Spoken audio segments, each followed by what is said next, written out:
We must appoint an electoral commission, an independent one. We have not yet done so. You cannot say with certainty when that will be completed. I'm estimating mid-November. B, we must operationalize the Political Parties Act because it has very serious challenges. First of all, the registrar becomes an independent person from the electoral body. We must operationalize the Political Parties Act, which has got a very advanced mechanism for managing your politics. And I'm eagerly anticipating that. I intend to operationalize the Political Parties Act by 1st November so that I can allow the by-elections that are ongoing to be completed. Operationalize the Elections Act by about 2nd of December, again to create a window. At the end of all that, the Elections Commission will have 4 months from swearing in to delineate 80 new constituencies, 4 months. At the end of that exercise, by law, by constitution, Article 89(10), they are required to gazette those boundaries, the names, and above all, even if you were to forget the constituencies, the wards, they must gazette them.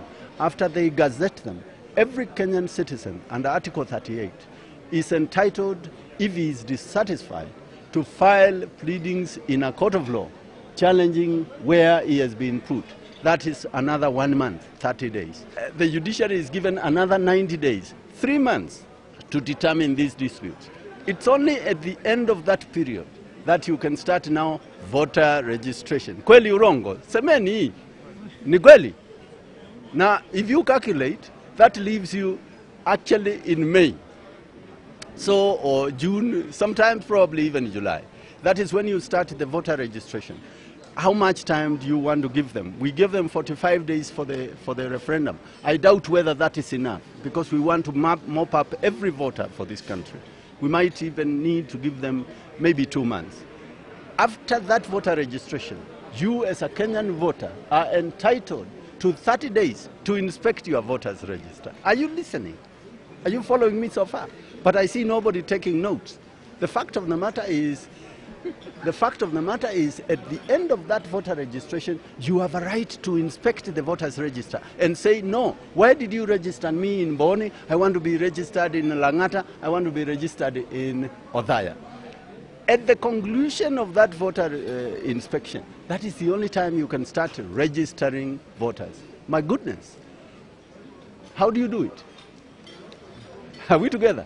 Then it is only after you have completed that process, you start procurement by law. And we don't want corruption. The procurement must be public.